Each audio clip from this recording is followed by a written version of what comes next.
Friends, मेरा दोस्ती आपका अपना चैनल फिजिक्स वाला दोस्ती में एक बार फिर स्वागत करता हूँ। तो ज़्यादा भी लेके आए हैं क्लास 12 फिजिक्स को इम्पोर्टेंट डेरिवेशन श्रृंखला को आगे बढ़ाते हुए आज हम उससे बात करेंगे जो हमने अभी तक वायो-सैवर्ट का नियम पढ़ा, उसके अनुप्रयोग पढ़े। आज हमारा सेकंड अनुप्रयोग आता है आपका धारावाही वृत्ताकार लूप अथवा कुंडली की अक्ष के अंदर चुंबकीय क्षेत्र। अभी आपने इस वृत्ताकार लूप के सेंटर अर्थात केंद्र में निकाला था। अब आपको निकालना है इस लूप की अक्ष हो गई केंद्र, इसके अंदर इस तरीके से ऐसे निकालना है। यह वृत्ताकार लूप इस तरीके से बनाएंगे हम और इसके सेंटर से निकालना है इस तरीके से, इस बिंदु पे निकालना, इस बिंदु यानी कि इस बिंदु पे निकालना, इस केंद्र ओ के अक्ष के अंत से निकालना अपने बिंदु पर उत्पन्न चुंबकीय क्षेत्र। किस तरीके से? केवल और केवल है डेरिवेशन है, चित्र पर डिपेंड करता है। आपने एक बार चित्र को समझ लिया तो समझ लो आपने टॉपिक को पूरा क्लियर कर लिया। टॉपिक गजब का है, कॉन्सेप्ट क्लियर करना पड़ेगा।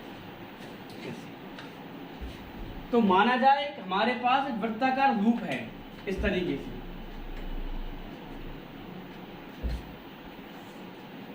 इस तरीके से हमने बनाया एक वृत्ताकार लूप। यानी कि अगर देखा जाए समझ में ध्यान से, यह जो हिस्सा है यह हिस्सा अंदर की ओर है और यह हिस्सा कहां की ओर? बाहर की ओर। यानी कि इस तरीके से समझना, दिख रहा होगा कुछ ज्यादा ही बड़ा है। तो यह हिस्सा अंदर की ओर है, जिससे ऐसे बना हुआ है और यह बिंदु इस तरीके से। अब हुआ क्या? वही कंडीशन बताई थी हमने, अंगुलियां फैलानी है बिंदु P की ओर, अंगूठा रखना है धारा की दिशा में। धारा इस तरीके से है, यानी कि धारा जा रही ऊपर की, इसमें देखना आप, यानी कि देखा जाए तो धारा आ रही है, ऐसे जा रही है, ऐसे इस तरीके से। तो यानी कि सामने से धारा आपकी ओर आ रही है और यहाँ नीचे की ओर धारा आपसे दूर जा रही है। तो कॉन्सेप्ट यहीं पर क्या है कि अब हमें निकालना है कि इस बिंदु P पर इस dl के कारण उत्पन्न चुंबकीय क्षेत्र की दिशा, हम बात दिशा की करेंगे। कॉन्सेप्ट यहीं पर है। अध्यापक प्रयास करते हैं सीधे एक लाइन बना देते हैं इस तरीके से, एक ऐसे बना बोले हो गया। यहाँ होता क्या है कि हमने आपसे कहा है, पहली बात इंपॉर्टेंट क्या है कि यह हिस्सा कहाँ की ओर है? अंदर की ओर है।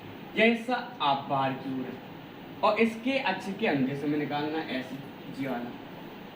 ठीक है, लघुगोलपांश डीएल माना बिंदु P।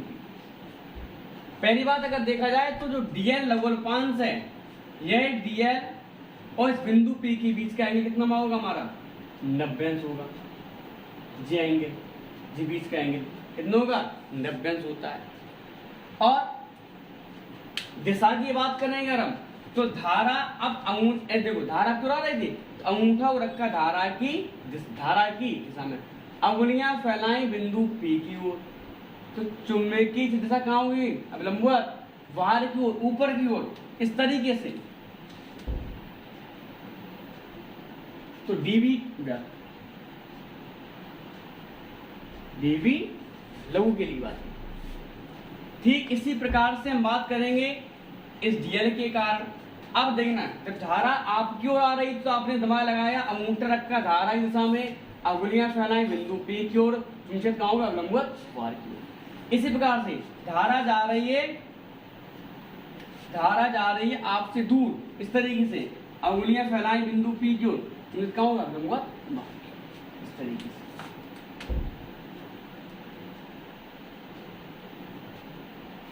यहाँ हमने ऊपर dl व dl इन दोनों के कारण हमने निकाला है उत्पन्न चुंबकीय क्षेत्र की दिशा ज्ञात कर लिया। और यह जो dl है, इस dl और इस dl को बिंदु P से मिलाने वाली रेखा के बीच का जो कोण है इस तरीके से, वो कितना होता है? वो आपका 90 अंश होता है। अभी आपको आगे यूज आएगा, पहले बता दीजिए हमने इस बात को। तो हमने डी वेक्टर निकाल दिया। अब बात सुनो, हमें हमेशा बात समझाए कि यदि चुंबकीय क्षेत्र हो चाहे वो बल हो, अगर उनकी दिशा एक समान हो चाहे दूसरे के विपरीत हो तो आप निकाल सकते हो वहां अंतर से, अयोग से।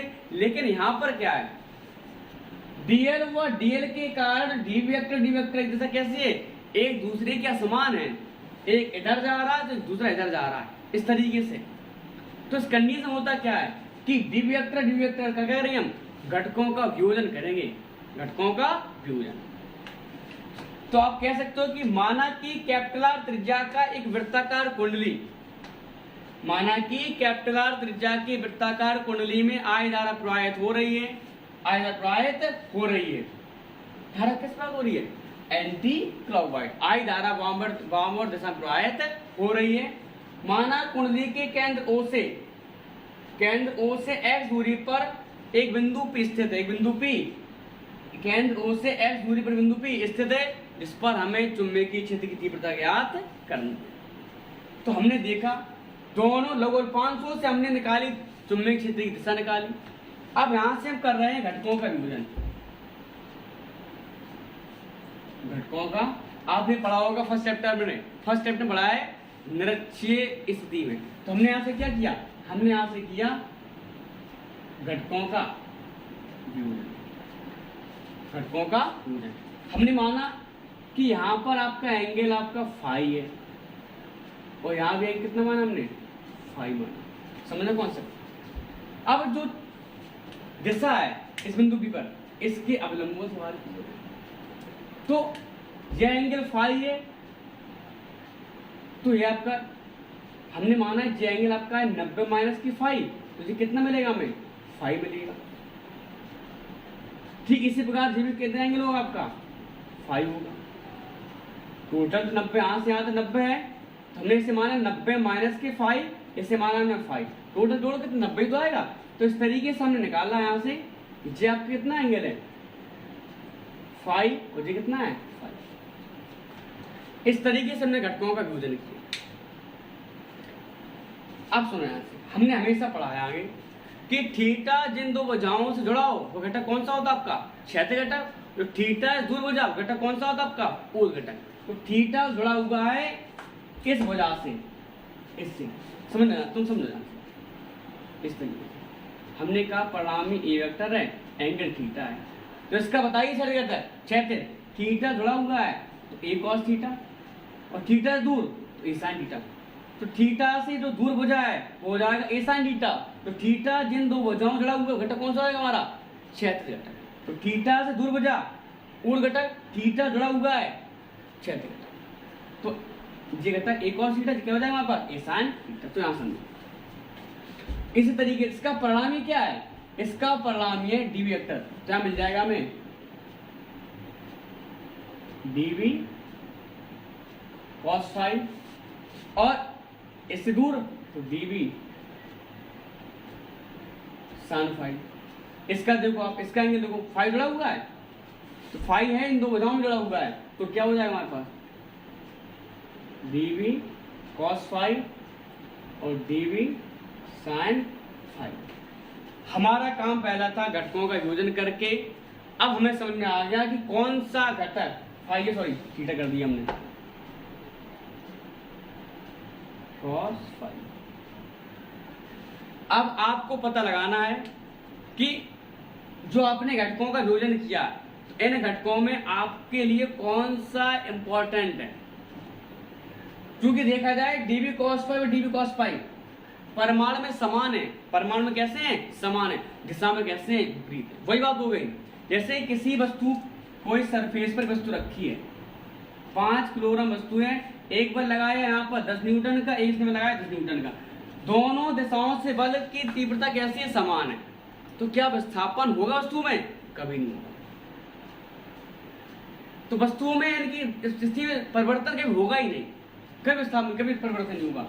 विस्थापन क्या हमारा मिलेगा, शून्य मिलेगा। ठीक इसी प्रकार से डीबी कॉस फाई परिमाण में समान, दिशा में कैसे विपरीत है, अतः इनका परिणामी कैसा होगा, शून्य होगा। लेकिन डीबी साइन फाई परिमाण में समान है, दिशा में कैसे हैं, समान है, और एक दिशा में, तो अतः परस्पर आपस में क्या हो जाएंगे, जुड़ जाएंगे। 5 न्यूटन और 5 न्यूटन, टोटल 10 न्यूटन, और 10 न्यूटन और 5 न्यूटन, तो इनका अंतर 10 माइनस के 5, बड़े से छोटा, बड़े से छोटा। 10 न्यूटन 10 न्यूटन, तो इनका अंतर परिणामी 0, और 10 न्यूटन और 10 न्यूटन टोटल 20 हो जाएगा। इस तरीके से कॉन्सेप्ट तो बता देंगे कि डीवी को यानी कि बिंदु पी पर घटकों का विभाजन करने के उपरांत हमें डीवी cos फाई और डीवी cos फाई परमाणु में समान तीव्रता, परमाणु में समान दिशा में कैसे हैं, परमाणु दिशा में विपरीत, दूसरे के विपरीत हैं, अतः इनका परिणामी 0 हो जाएगा। देखो आपकी लाइन में आ रही है, देख लेना आप। अब इसकी कौन सी बात आई, पहले समझा दिया हमने पूरी आपको क्लियर कर दिया। अब हम 1 बाय 1 समझाएंगे आपको। हमें पहले यहाँ टॉपिक पूरा क्लियर हो चुका है, ठीक है। तो परमाणु समान दिशा में कैसे विपरीत है, अतः इनका परिणामी कैसा हो जाएगा, 0 हो जाएगा। लेकिन dV sin phi dV sin phi परमाणु कैसे हैं, समान, परमाणु कैसे हैं, समान, दिशा में भी समान है, अतः आपस में परस्पर हो जाएंगे, जुड़ जाएंगे। इस तरीके से इस एपी लेंथ तो एक्स आर निकाल लिया, तो आप इसे निकालोगे तो क्या मिलेगा, थीटा के सामने लंब है, अर्थात तुम्हारा ओए क्या है, लंब है, लंब है, और 90 सामने क्या कण, तुम्हारा एपी क्या कण हो जाएगा। लगा फॉर्मूला, आप लगाओगे पाइथागोरस में से, तो कण स्क्वायर अर्थात एपी का वर्ग इक्वल टू हो जाएगा हमारे पास क्या क्या, एओ का वर्ग प्लस ओपी का वर्ग। तो एओ का वर्ग, ए हमें एपी निकालना है, तो हम कर दे रहे हैं, नोट कर लेना आपसे, बताना है त्रिभुज एओपी में, एओपी में, तो एपी का वर्ग, एपी का वर्ग इक्वल टू हो जाएगा एओ का वर्ग, एओ कितना दिया गया, आर स्क्वायर, ओपी कितना दिया गया, एक्स स्क्वायर, एक्स स्क्वायर, तो एपी कितना आएगा हमारे पास, under root are square plus x square. इस तरीके से हमने एपी निकाल लिया, तो यानी कि लेंथ अब कितनी होगी आपके यहाँ से, R square plus x square, R square plus x square. तो हमने यहाँ से एपी निकाल लिया। अब बात करो, तो यानी कि आप जितनी भी इस टॉपिक की जो यानी कि जो इसकी डेरिवेशन चित्र के माध्यम जितनी भी जानकारी थी वो संपूर्ण जानकारी आपको प्राप्त हो चुकी है। अब हम लिखित में बात करेंगे। चलो, तो इस लघु अवयव यानी कि लघु अल्पांश, इस लघु अल्पांश लिखना पर लघु अल्पांश के कारण, डीएल के कारण बिंदु पी पर उत्पन्न चुंबकीय क्षेत्र। फॉर्मूला क्या पढ़ा हमने, वही क्या पढ़ा हमने, देखो dV equal to I D L sine theta upon R square. अब थीटा जानते हैं, थीटा वाला कितना हो गया यहाँ से हमारा डीएल, ये जो आपका डीएल मिला था, कहाँ चला गया वो, दिया मैंने, तो यानी कि वह जो डीएल था इस तरीके से, और एंगल कितना था हमारे पास 90, तो थीटा हमारा कितना हो जाएगा यहाँ से हमारा, रखोगे यहाँ से आप डीवी इक्वल टू हो जाएगा mu upon 4 pi I D L sine 90 एक होता है, छोड़ दे रहे उसे हम, I D L upon R square, I D L upon R square, R square जो हाँ जी था, इस तरीके से था लघु अल्पांश, डीएल माना था और जी एंगल था यहाँ पर ऐसे। तो लघु अल्पांश को बिंदु पी तक की मिलान दूरी 90, थीटा 90। अब सुनो, अब ए से लेके बी तक लेंथ कितनी हमारे पास है, under root are square plus x square, R आपको दिया गया, तो आपको डीवी दिया गया mu upon 4 pi I D L R square plus x square root में है का होल स्क्वायर, तो स्क्वायर से रूट हो जाएगा कैंसिल, तो आपको डीवी मिल जाएगा यहाँ से mu upon 4 pi I D L R square plus x square जी मिला। से समीकरण नंबर इसका हमने नाम दिया ए, समीकरण नंबर ए। तो यहाँ तक तो आप नोट कर लोगे। उसके बाद आप इस बात को नोट करना, तो हमने बताया था आपको, इस बात को समझाया था हमने, इसको नोट करना है यहाँ पर।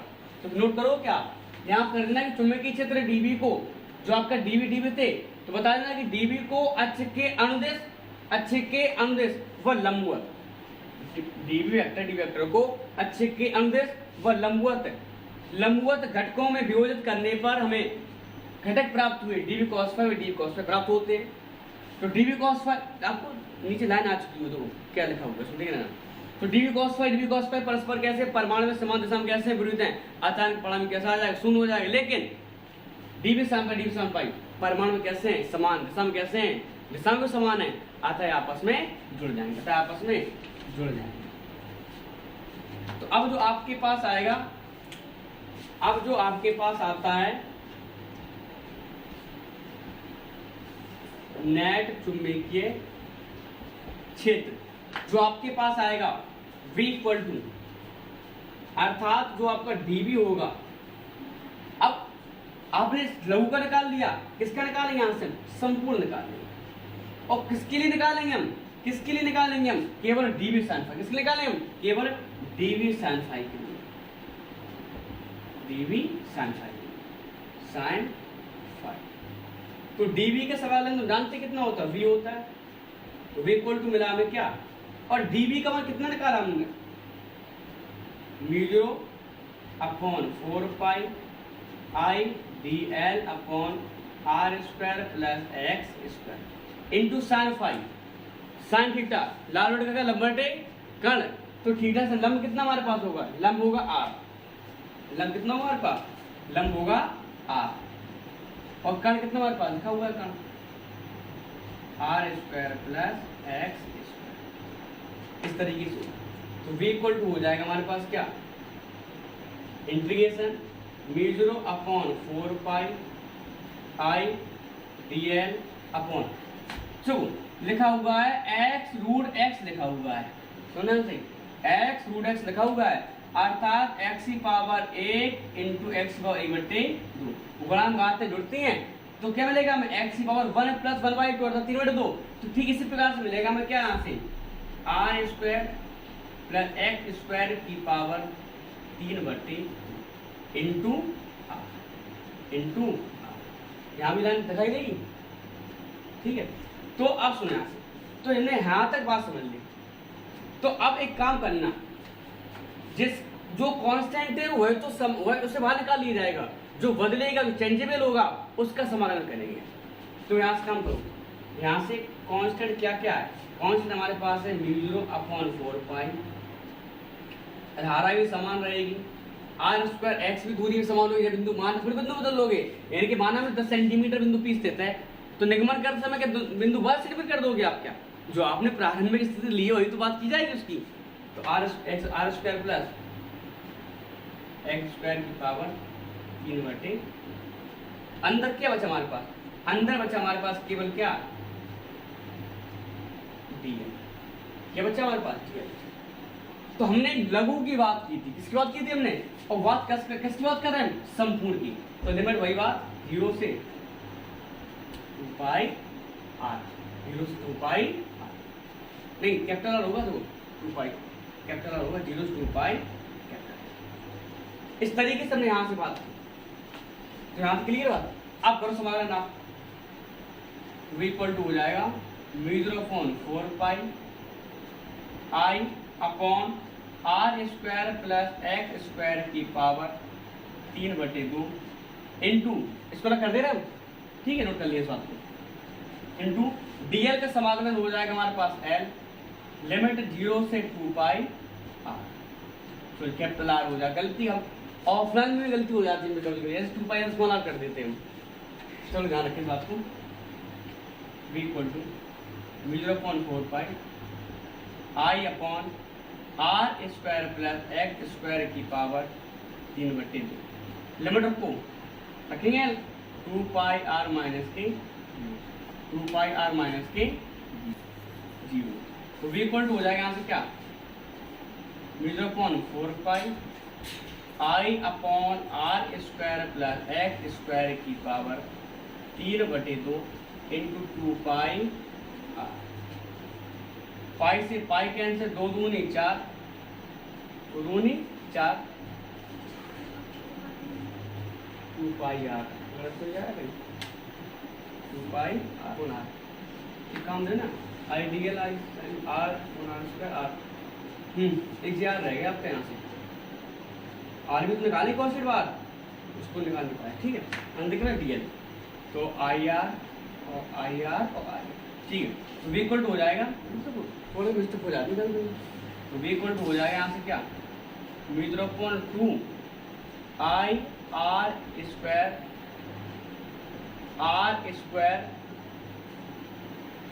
प्लस एक्स स्क्वायर की पावर 3/2। तो इस तरीके से हमने निकाला, हमने कहाँ निकाला हमने इसको, हमने निकाला कि वृत्ताकार लूप अथवा कुंडली के अक्ष के अनुदिश उत्पन्न चुंबकीय क्षेत्र भी कुंडली के मिला में mu 0.4 pi I R upon R square plus x square की प्रति 2, सॉरी यहाँ इससे सोल्व करके क्या मिला में म्यू इक्वल टू मिला में, देखो 9:30 का टाइम हो चुका है, तब भी आप लोग लगे हुए हैं, समझे। रात का 9:30 9:20 का, इस मेहनत को समझा करो, वीडियो शेयर कर दिया करो, समझे। हर बच्चे के पास वीडियो पहुँचाया करो। वी इक्वल लगाओ mu 0/2 I R square upon R square plus x square पर 3/2। इस तरीके से निकाला। यदि मान लिया जाए कि यदि कुंडली में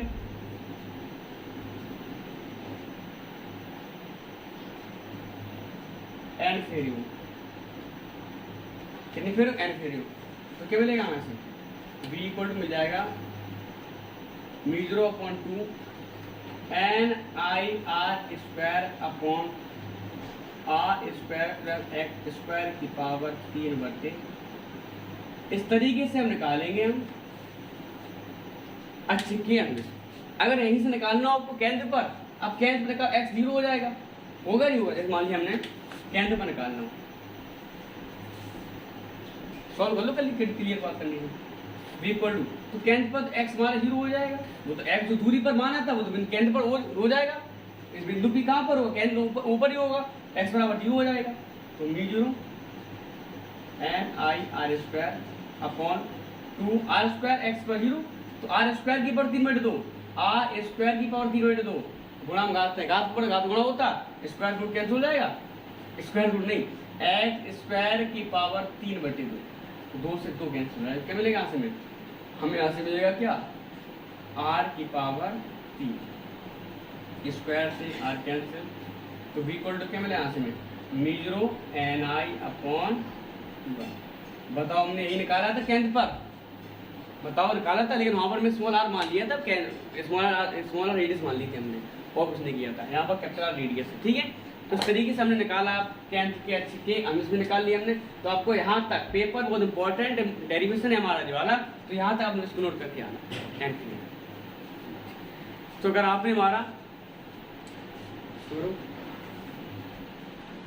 तो ठीक है, तो अगर आपने अभी तक हमारे चैनल को सब्सक्राइब नहीं किया, सब्सक्राइब कर लीजिएगा और दोस्तों को शेयर कर दीजिएगा, क्योंकि लास्ट टाइम चल रहा है, जितना आप शेयर करोगे उतना मुझे मोटिवेशन मिलेगा। अगर मुझे मोटिवेशन मिला, समझ लो आप लोगों ने कितना कुछ करना है। तो ऐसे लगातार वीडियो शेयर करते रहिए दोस्तों, हर बच्चे को जानकारी दीजिएगा, हर दोस्तों को आप शेयर कर दीजिएगा, हर बच्चे पर, हर बच्चे सीखे। Thank you.